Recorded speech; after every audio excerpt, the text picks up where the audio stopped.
नमस्कार, मी अमित काळे न्यूज डंकामध्ये आपलं मनापासून स्वागत करतो. अयोध्या संपूर्ण देशाच्या भावविश्वाचं, आस्थेचं आणि इतिहासाचं केंद्रबिंदू.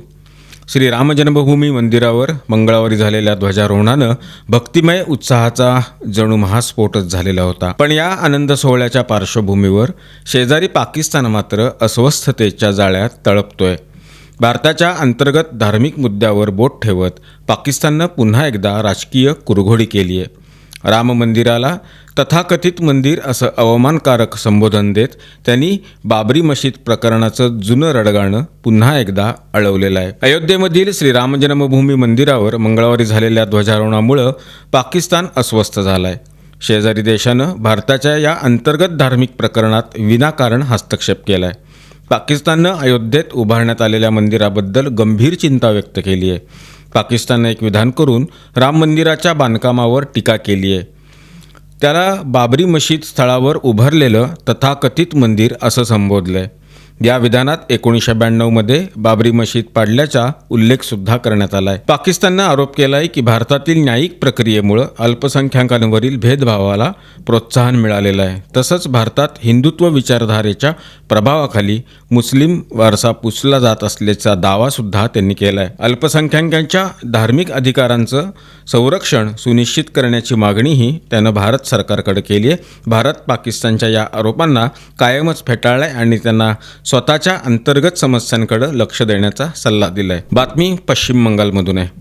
पश्चिम बंगालमधील मुर्शिदाबाद जिल्ह्यात मंगळवारी उशिरा बाबरी मशिदीच्या पायाभरणीच्या पोस्टरनी अचानक सर्वांचं लक्ष वेधून घेतलं.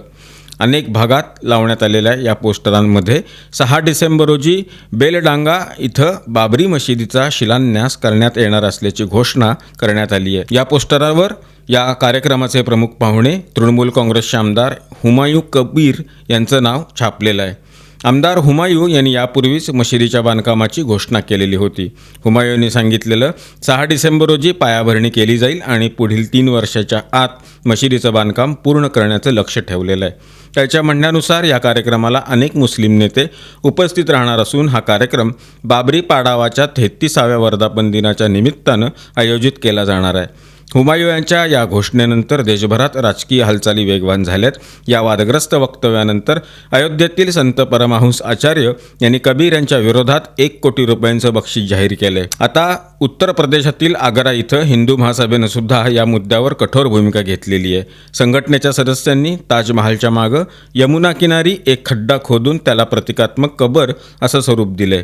हिंदू महासभेच्या कार्यकर्त्यांचं म्हणणं असं आहे की हा खड्डा ही चेतावणी आहे. बाबरी मशीद पुन्हा बांधण्याचं स्वप्न पाहणाऱ्यांना हा अंजाम असेल.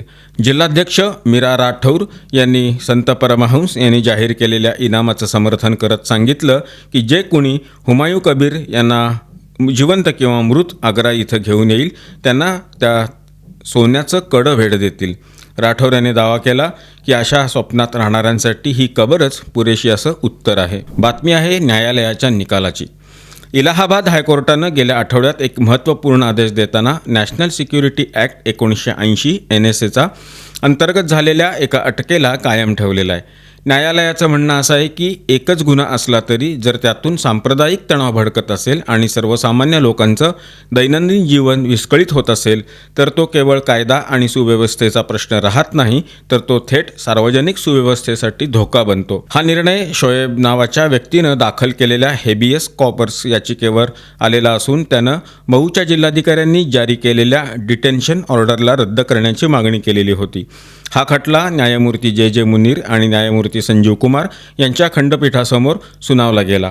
हायकोर्टानं म्हटलं की पहिल्या दृष्टिक्षेपात ही घटना सामान्य गुन्हा किंवा शांतिभंगासारखी दिसू शकते, मात्र यानंतर झालेली दंगल, सार्वजनिक मालमत्तेचं नुकसान आणि वाढता सांप्रदायिक तणाव यामुळं सार्वजनिक सुव्यवस्थेचा मुद्दा इथं ठरतो. याच आधारावर न्यायालयानं NSA अंतर्गत केलेली कारवाई योग्य ठरवत याचिका फेटाळली.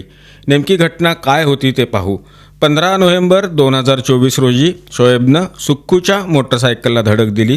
त्यानंतर त्यानं आपल्या साथीदारांना बोलावून सुक्खूवर चाकूनं हल्ला केला. जखमीला रुग्णालयात नेल्यानंतर शोएबच्या बाजूचे लोक मोठ्या संख्येनं तिथं जमा झाले आणि तिथं मारहाण आणि दगडफेकसुद्धा झाली. यानंतर तब्बल 200 लोकांनी घोसी धोरी घाट मुख्य रस्ता ब्लॉक केला. पोलिसांनी मध्यस्थी करण्याचा प्रयत्न केला असता तिथं गोंधळ उडाला. दगडफेक झाली आणि सार्वजनिक मालमत्ता तसंच धार्मिक स्थळांचं नुकसान करण्यात आलं. कोर्टानं काय निरीक्षण नोंदवले ते बघू. लाईव्ह लॉच्या अहवालानुसार हायकोर्टानं म्हटलं, याचिकाकर्त्याच्या कृत्यामुळं हिंदू समाजात तीव्र रोष पसरला, त्यामुळं दंगल झाली आणि काही पोलीससुद्धा जखमी झाले. न्यायालयानं स्पष्ट केले की याचिकाकर्त्यांच्या कृत्यामुळं सार्वजनिक सुव्यवस्था मोठ्या प्रमाणात बिघडली. दुकानदारांना आपली दुकानं बंद करावी लागली. भीतीपोटी शाळा देखील बंद कराव्या लागल्या.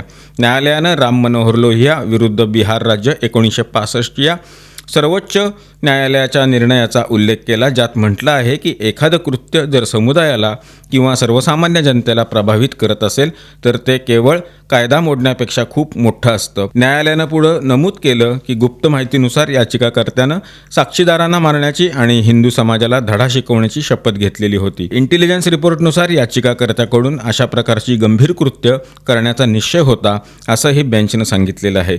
कोर्टानं म्हटलं, याचिकाकर्ता आणि त्याच्या साथीदारांनी मोटरसायकलला धडक बसल्यावर सुखूवर चाकून हल्ला केला. ही घटना सामान्य कायदा व सुव्यवस्थेच्या उल्लंघनाची मानता येईल, पण या कृतीचा थेट परिणाम असा झाला की दोन समुदायांमध्ये मोठ्या प्रमाणावर दंगल आणि सांप्रदायिक तणाव पसरला.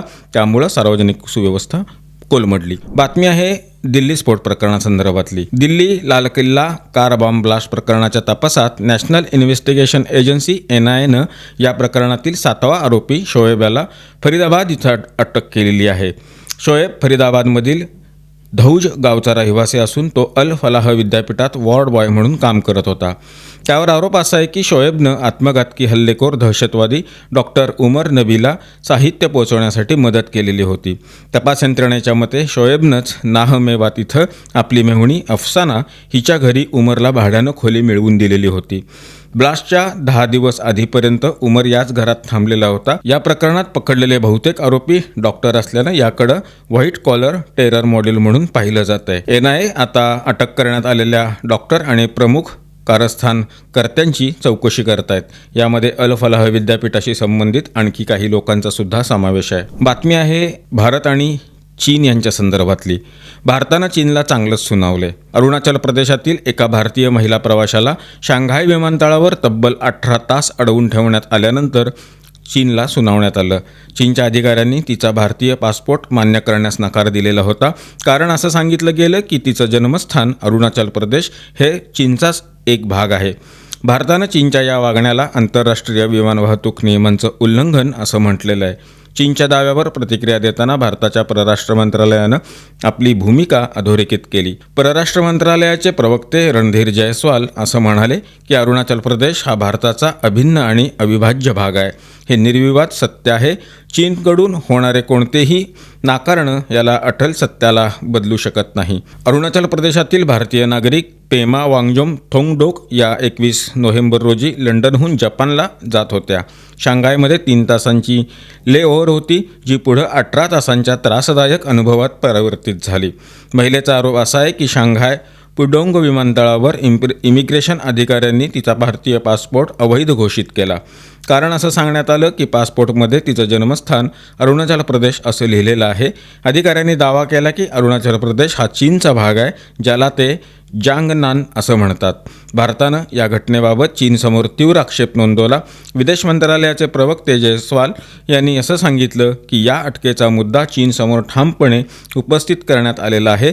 त्यांनी हेही सांगितलं की चीननं अद्याप आपल्या कृतीचं कोणतंही समाधानकारक स्पष्टीकरण दिलेलं नाही. त्यांनी स्पष्ट केलं की चीनची ही कृती आंतरराष्ट्रीय हवाई प्रवासाशी संबंधित अनेक नियमांचं उल्लंघन आहे.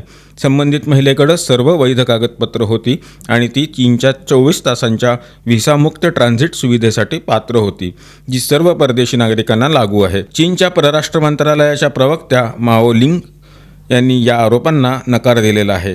त्यांनी सांगितलं की विमानतळावर महिलेच्या सोबत कोणतंही गैरवर्तन झालं नाही. त्यांनी पुन्हा दावा केला की चीन अरुणाचल प्रदेशला जांगनान म्हणजेच दक्षिण तिबेट असं मानतो. त्यांनी ठामपणे सांगितलं की चीनच्या इमिग्रेशन अधिकाऱ्यांनी देशातील कायदे आणि नियमानुसारच काम केलेलं आहे. तसंच त्या महिलेचा कायदेशीर हक्क पूर्णपणे सुरक्षित ठेवण्यात आला असून तिचा कोणताही छळ झालेला नाही, असा दावा त्यांनी केलेला आहे. मित्रांनो, या व्हिडिओच्या माध्यमातून मांडण्यात आलेले विषय आपल्याला कसे वाटले याबद्दलची आपली मतं, आपल्या प्रतिक्रिया अवश्य लिहून कळवा. व्हिडिओ लाईक करा, जास्तीत जास्त लोकांच्यापर्यंत शेअर करा, आपल्या मित्रपरिवारामध्ये शेअर करा आणि आमचं चॅनल आठवणीनं सबस्क्राईब करायला विसरू नका. धन्यवाद आणि नमस्कार.